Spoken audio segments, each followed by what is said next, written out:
Salut à tous et bienvenue dans cette nouvelle vidéo où on va analyser ensemble la dernière journée de Ligue 1 de l'année et sachez les amis qu'il y aura d'autres pronostics, ça concernera pas la Ligue 1, ça sera du championnat anglais, du championnat espagnol. On vous partagera tout cela sur le canal Telegram, donc n'hésitez pas pour ceux qui continuent de parier sur cette fin d'année, rejoignez le canal Telegram, vous avez le lien dans la description ou dans les commentaires. Donc les amis, on se projette sur cette dernière journée de Ligue 1. Tous les matchs auront lieu en même temps à la même heure. Donc on va analyser tout ça du mieux possible. On commence avec un gros derby les amis. Un derby très important des deux côtés. Brest contre Lorient. On le sait, les supporters lorientais qui ont perdu le dernier match, mais qui ont annoncé que le plus important pour eux, c'était tout simplement de gagner ce derby. Alors ça va pas être chose simple parce que tout simplement Brest est en grande forme. Mais voilà, il y a quelques signes qui me laissent penser que dans un derby, rien n'est joué d'avance. Brest, voilà, ils sont un petit peu en sur-régime dans cette première partie de saison. Ils viennent d'enchaîner 2 victoires d'affilée. Ça n'arrive pas souvent qu'ils enchaînent plus de 2 victoires d'affilée. Je crois que c'est arrivé une fois la saison passée où voilà, ils avaient fait 3 victoires d'affilée en fin de saison. Mais sinon, on le voit, cette équipe du Stade Brestois, en général, ils arrivent à faire 2 victoires consécutives maximum. Et du côté de Lorient, ils sont pas en forme, mais c'est un petit peu la même chose. C'est-à-dire que Lorient enchaîne souvent 2 défaites d'affilée. Et par la suite, il y a une petite réaction. Donc c'est ce qui s'est passé depuis le début de la saison. Lorient a enchaîné au maximum 2 défaites d'affilée. Donc ça me laisse penser qu'on peut avoir une petite surprise là-dedans. C'est un derby chaud, c'est un derby qui est toujours difficile à jouer. Quand on regarde l'historique des confrontations, il y a un léger avantage du côté de Lorient qui a gagné 3 des 5 dernières confrontations. Donc attention, la cote est plutôt haute pour ceux qui veulent tenter un gros coup. Moi, je vais vous conseiller un petit pronostic sécurisé dans le sens où Lorient, certes, ils sont pas bons au classement, mais ils marquent quand même beaucoup de buts. Ils ont quand même 21 buts inscrits depuis le début de la saison. Donc moi, j'ai bien envie de partir sur Lorient inscrit au moins un but. C'est coté à 1,64 et pourquoi pas une petite victoire 2-1 des Merlus qui pourrait tout simplement profiter de cette dernière journée pour prendre une grosse victoire. On sait qu'il y a beaucoup de surprises et je serais pas surpris que ça tombe là-dessus tout simplement. On va passer au match Clermont contre Rennes maintenant, 2 équipes en grande difficulté. Clermont qui a perdu ce week-end du côté de Marseille. Une équipe de Rennes qui a fait match nul du côté de Toulouse. On a encaissé d'ailleurs, c'était l'un de nos pronostics VIP, le match nul entre Toulouse et Rennes. Et c'est quand même assez compliqué à analyser ce match-là. On a une équipe de Clermont qui a gagné les 2 dernières fois qu'ils ont reçu Rennes. On a une équipe de Rennes qui est meilleure sur le papier, en tout cas c'est mon avis personnel. On a une équipe de Rennes qui n'a toujours pas gagné à l'extérieur en championnat cette saison. Donc ça c'est quand même assez important. Donc voilà, c'est quand même une équipe, c'est quand même impressionnant de voir que Rennes n'a pas gagné un seul match à l'extérieur cette saison. Mais cette fois ils sont face à un adversaire largement à leur portée, si ce n'est le plus facile, parce que Clermont est dernier du championnat. Moi j'ai bien envie tout simplement, à mon avis, je pense qu'il y aura une victoire d'un côté ou de l'autre. Soit Clermont va sortir la tête de l'eau, soit Rennes va en profiter pour engranger des points contre l'équipe la plus faible du championnat.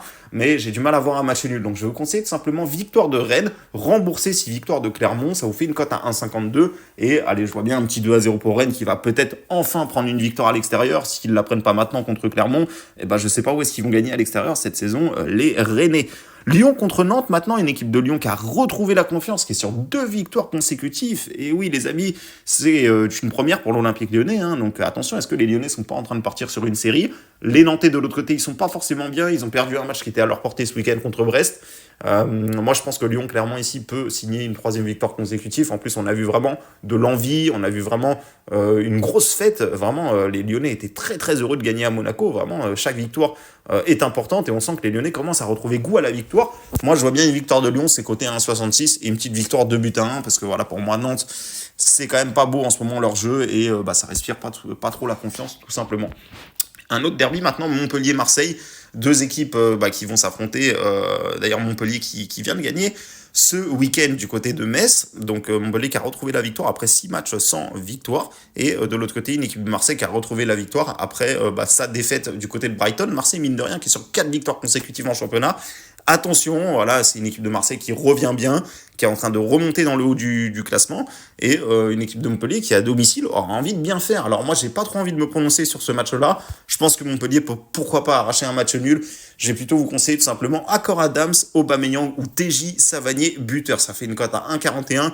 Aubameyang, Accor Adams, c'est tout simplement les 2 meilleurs buteurs de leur club respectif. Accor Adams qui est le meilleur buteur de Montpellier, Aubameyang qui est dans une grande forme, qui est le meilleur buteur de l'OM, et TJ Savanier qui tire tout simplement tous les coups francs, tous les pénaltys, donc il y aura des opportunités pour lui. Je trouve que c'est une triple chance, buteur assez sympa. Donc voilà, c'est coté à 1,41 pour ceux qui veulent y aller. Et en score exact, je vois bien pourquoi un 2 buts partout. Certes, Marseille est en forme, mais je pense pas qu'ils vont enchaîner des victoires continuellement comme ça. Déjà 4 victoires d'affilée, c'est déjà énorme pour les Olympiens. Gros match aussi également les amis, ça va être Nice qui va recevoir Lens. Nice qui est un peu en difficulté, hein. En tout cas sur les 3 derniers matchs, là il y a eu quand même 2 défaites qu'ils ont pris. Ils ont pris 3 buts ce week-end du côté du Havre. D'ailleurs, on vous avait conseillé le Havre ou match nul sur Telegram, les amis, pour ceux qui ont suivi. C'était partagé là-bas, hein.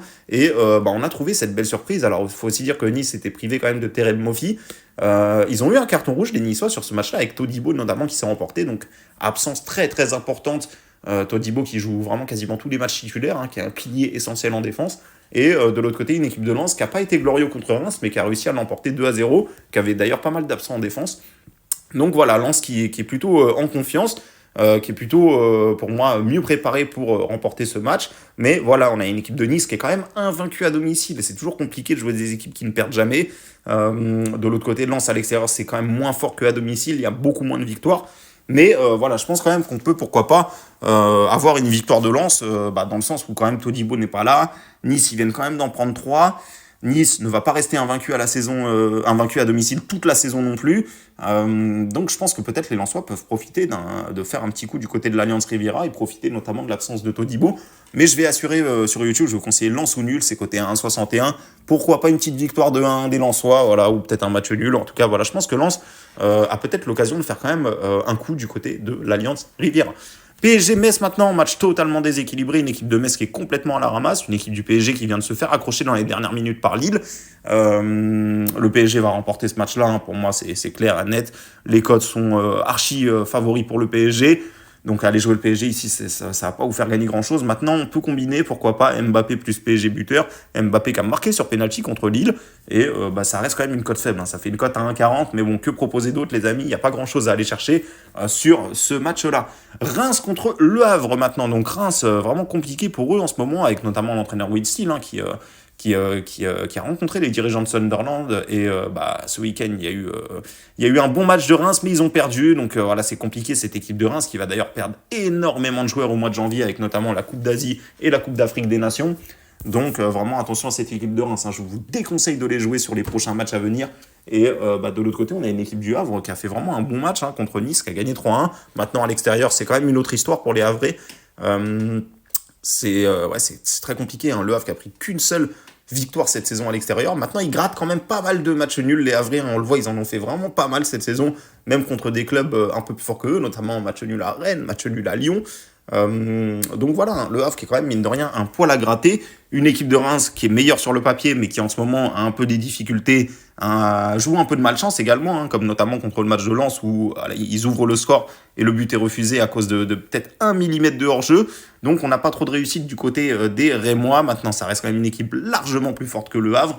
Le Havre à l'extérieur, c'est une équipe qui gratte du match nul, donc j'ai bien envie de partir sur le match nul, mais en sécurisant avec la victoire de Reims, comme je le répète, hein, qui est quand même meilleur pour le moment. En tout cas, ils n'ont toujours pas perdu de joueurs. C'est au mois de janvier qu'ils vont perdre vraiment beaucoup de joueurs. Et là, je pense qu'il peut y avoir un petit match nul. Le HNB, le match nul remboursé, c'est victoire de Reims, est coté à 1,60 pour ceux qui veulent y aller. 2 matchs à analyser encore, Strasbourg-Lille et Toulouse-Monaco. Donc Strasbourg-Lille, Strasbourg qui revient bien, mine de rien, hein. Ça fait 5 matchs qu'ils ont enchaînés où ils ont perdu qu'une seule fois. Donc attention à cette équipe de Reims qui est également difficile à aller gratter ces temps-ci. Une équipe de Lille de l'autre côté qui a pris un bon match nul du côté à domicile contre le PSG, qui est plutôt sur une bonne série. Les Lillois ne perdent quasiment jamais, hein. Vraiment, certes, ils font des matchs nuls, tout ce qu'on veut, mais en tout cas, ils sont très très difficiles à battre. Et pour moi, ça pue un peu le match nul, ce match-là. En tout cas, c'est 2 équipes qui nous offrent pas spécialement beaucoup de spectacles, où les matchs sont plutôt fermés, des défenses assez solides. Donc j'ai bien envie de partir sur le moins de 2,5 buts, qui est plutôt pas mal d'ailleurs, hein. Il est coté à 1,70, et je vois bien un petit but partout entre Strasbourg et Lille. Voilà, un petit match nul pour les Lillois, ce serait plutôt pas mal, sachant que c'est un match nul à l'extérieur. Pour les Strasbourgeois non plus, parce que voilà, même s'ils sont à domicile, Lille reste quand même plus costaud. Donc moi je me dis qu'un match nul peut satisfaire, pourquoi pas, les 2 équipes, hein. Voilà, donc pour moi c'est un partout et le moins de 2,5 buts pour ceux qui veulent parier sur ce match-là. Toulouse contre Monaco maintenant. Alors une stat qui est assez impressionnante avec Toulouse. Je crois qu'ils ont gagné que 1 de leurs 16 derniers matchs en Ligue 1. Alors certes, il y a eu des victoires en Europa League, mais en Ligue 1, ça fait vraiment un long moment qu'ils n'ont pas gagné, les Toulousains, hein. C'est assez compliqué. Donc la dernière victoire, c'était ici contre Metz lors de la 7e journée. Et c'est quasiment la seule de la saison, je crois. Très compliqué, hein. Et de l'autre côté, Monaco qui vient de gratter, qui vient de se faire avoir contre Lyon. Maintenant, attention, Lyon, c'est un peu bizarre, hein. Des fois, voilà, ils sortent des gros matchs. Là, ils ont fait quand même un gros match. Monaco aussi, offensivement, ils n'ont pas été énorme devant. Voilà, maintenant du côté de Toulouse, c'est quand même Monaco qui a le spot, hein. Ils ont quand même l'occasion de passer tout simplement l'hiver dans les places européennes.